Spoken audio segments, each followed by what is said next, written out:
Family hospital के 10 साल मुकम्मल हो गए, इस मौके पे आप क्या कहना चाहेंगे?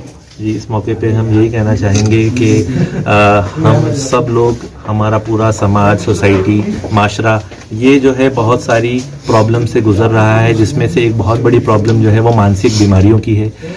इस बारे में लोगों के अंदर बहुत सारी गलत समझ है, गैर समझ है, गलत फहमियाँ हैं, और इसकी वजह से मानसिक बीमारियों को सही तौर पे इलाज नहीं करा पाते, जिसकी वजह से सालों साल जो है उनकी लाइफ जो है वो स्ट्रगल में, तकलीफ में गुजरती है। कई लोग परेशान होकर एडिक्शन में चले जाते हैं, कई लोग जो है सुसाइड कर लेते हैं, कई लोगों की जॉब्स चली जाती है, कई लोगों के रिलेशंस डिस्टर्ब हो जाते हैं, रिश्ते टूट जाते हैं, डिवोर्स हो जाता है। तो ऐसे कई सारे प्रॉब्लम जो है वो मानसिक बीमारियों के सही इलाज नहीं करने की वजह से हो रहे हैं। हाँ, हम चाहते हैं कि लोग जो है इस बारे में जागरूक बने, अवेयर बने, और इसीलिए जो है ये प्रोग्राम हमने रखा है ताकि लोगों के अंदर अवेयरनेस क्रिएट हो। लोग जो है, एक किताब भी हमने लिखी है, हम और हमारी नफ्सियाती सेहत, इसका हमने वहाँ पर इनॉग्रेशन इजरा रखा है, बुक रिलीज रखा है। तो लोग जो है इस बारे में पढ़ के जाने कि मानसिक बीमारियाँ कैसे होती हैं, क्या होती हैं, उसके लक्षण पहचाने, ताकि जल्द उसको पहचाना जा सके और वो जल्द किसी डॉक्टर से, साइकेट्रिस्ट से इलाज करके उसको ठीक किया जा सके। ये हमारा मैसेज है ये प्रोग्राम के जरिए से। ये तो आपका प्रोग्राम कहाँ होने वाला है और इसके चीफ गेस्ट कौन रहेंगे?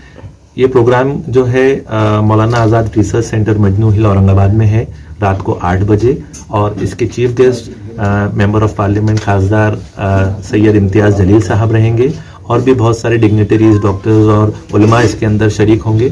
आप सब लोगों से, सब जो सुनने वालों से मैं अपील करूंगा कि ज़्यादा तादाद में वहाँ पहुँचें और इस प्रोग्राम से ज़्यादा फ़ायदा हासिल करें। जैसे मानसिकता एक बीमारी है, तो आप हमारे दर्शकों को ये बताइए कि उसका इलाज होता है, कि बहुत से लोग हैं उसको एक पागल के तौर पे घर वाले छोड़ देते हैं कि पागल है बोल के, या इसका इलाज नहीं सकते। उन दर्शकों को क्या मैसेज देंगे आप? देखिए, मानसिक बीमारियां 300 से ज़्यादा किस्म की बीमारियां हैं, और उसके अंदर सिर्फ एक बीमारी पागलपन है। बाकी जो बीमारियां हैं वो जो है पागलपन नहीं है, जैसे एडिक्शन है, डर की बीमारी है, घबराहट की बीमारी है, और उदासी की बीमारी है, वसवसों की बीमारी है, बच्चों के अंदर पढ़ाई और समझ के कमी की बीमारी है, और इसी तरीके से बहुत सारी औरतों की, मैडम उस बारे में बताएंगे, औरतों के अंदर पाई जाने वाली खास मानसिक बीमारियां होती हैं जो उनको लेबर डिलीवरी के आसपास होती हैं। तो ऐसी कई सारी बीमारियां हैं, और उनको पागलपन समझ के छोड़ देना ये बहुत बड़ी गलत बात है। आप डॉक्टर को बताएं, उसका इलाज कराएं। जिस तरह और शारीरिक बीमारियां हैं उनका इलाज होता है तो वो अच्छी हो जाती है, वैसे ही मानसिक बीमारियां भी इलाज से अच्छी हो जाती हैं। सर, आजकल नशाखोरी ज़्यादा बढ़ गई है, तो इस पर आप क्या कहेंगे? देखिए, नशाखोरी जो है ये वैसे मैंने अभी आपको डिटेल में बताया, शॉर्ट में बोलूँगा कि नशा जो है वो एक शौक में लोग करते हैं, या फिर मानसिक तौर पे टेंशन में जाके लोग करते हैं, और फिर बाद में जो है उसका यूज करते करते उसके आदी हो जाते हैं। और नशे से हर किस्म के नुकसान है।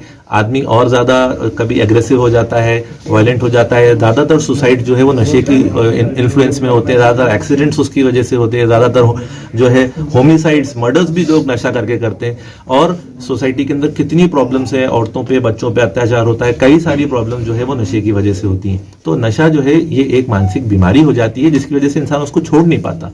तो उसको भी ट्रीटमेंट के जरिए से ठीक किया जा सकता है। उसके लिए भी जो है ट्रीटमेंट लिया जाना चाहिए। क्या ये अब मान लिया जाए कि झाड़ फूक करने वाले बाबाओं की दुकान बंद होने वाली है? जी बिल्कुल, जो लोग जो है झाड़ फूक के जरिए से लोगों को गुमराह करते हैं, उनको जो है मिसगाइड करते हैं, उनको इससे सबक लेना चाहिए, उनको ये चीज़ छोड़ देना चाहिए, और लोगों ने भी उनके पास जाना छोड़ देना चाहिए। मैंने कुछ ऐसे लोगों को देखा कि आम पब्लिक से लूट घसूट करते हैं 10-10, 15-15 साल की बाद में जो है तो वो छोड़ के पॉलिटिक्स में आते हैं। जी जी, तो इस ताल्लुक से आप उनको मैसेज क्या देना चाहिए? जी देखिए, अब मैं तो ये कहूँगा कि ये काम जो है, किसी को भी धोखा देना ये गलत काम है। और जो लोग ये काम करते हैं, अक्सर वो लोग जो होते हैं वो सोसाइटी के अंदर बहुत रिस्पेक्ट के लोग होते हैं, जिन पे लोग भरोसा करते हैं, उनको धर्म के तौर पे बड़ा मानते हैं। तो उनको तो कतई ये चीज़ नहीं करनी चाहिए, लोगों को सही गाइड करना चाहिए। आज आप किसी के साथ गलत करेंगे, हो सकता है आप थोड़े दिन तक उसका फ़ायदा उठा लें पैसे से, लेकिन आपकी ज़िंदगी में कभी खुशी नहीं रहेगी। आप खुद जो है कभी न कभी इसका जो है दुख भुगतना पड़ेगा आप लोग। सर, आपका पूरा नाम? जी, मेरा नाम डॉक्टर फैसल अहमद खिलजी है, मैं एक साइकेट्रिस्ट हूँ। और हैप्पी फैमिली हॉस्पिटल औरंगाबाद में मैं काम करता हूँ। मैम आपका तो आजकल औरतों में बीमारी ज़्यादा बढ़ चुकी है, दिमागी नफसियाती। हाँ, इस पर आप क्या औरतों में जो है ये नफसियाती बीमारियां बहुत ज़्यादा आदमियों के मुकाबले दुगनी होती हैं। और औरतों में आमतौर पे घबराहट, बेचैनी, उदासी, चिड़चिड़ापन, नींद नहीं आना, वसवसे आना, ये बीमारी, और इलाज नहीं करते। क्यों नहीं इलाज करते? दो किस्म के पेशेंट्स होते हैं मेरे पास। एक, लड़की की शादी नहीं होगी, अगर हम आपकी गोली खिला देंगे या ये हॉस्पिटल में लाएंगे तो इलाज नहीं होगी, ये डर की वजह से नहीं इलाज करते, लड़कियों का इलाज नहीं। और शादीशुदा जो लड़की औरतें होती है वो उनका इलाज इसलिए नहीं करते कि भाई ससुराल वालों का या जो भी है उनका भाई लेबल हो जाएगा, ये हो तो ट्रीटमेंट बहुत कम मिलता है औरतों को। आदमी तो फिर भी जाके खुद इलाज ले लेता है। औरतों को घर का सपोर्ट होना चाहिए, फैमिली का सपोर्ट होना चाहिए, तभी वो ट्रीटमेंट ले सकती है। तो इसकी वजूहत क्या है, मतलब जो औरतों में इसी बीमारी का जो ज्यादा हुआ है? औरतों में जो बीमारी, आदमियों में कैसा होता है, ये घबराहट, बेचैनी और ये सब होती है तो वो नशे की तरफ चले जाते हैं। तो नशे का औरतों में कम है, आदमियों में ज्यादा है। और ये जो बाकी नफसियाती बीमारियां हैं ये औरतों में ज्यादा पेश आती है, यही उभरती है। दांत के लिए बैठना,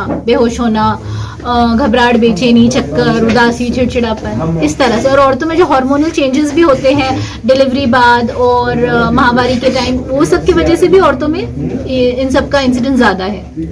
इन सब से बचने के लिए आप औरतों को क्या मैसेज देना चाहोगे? औरतों को ये मैसेज दूंगी, एक कि बहुत ज़्यादा आपको इमोशनली, अपने इमोशनल इंटेलिजेंस बोलते हैं हम, अपने जज्बात के ऊपर मेहनत करने की ज़रूरत है। इस पे कोई मेहनत नहीं करता है, एक उसके ऊपर थोड़ा स्ट्रांग होना है।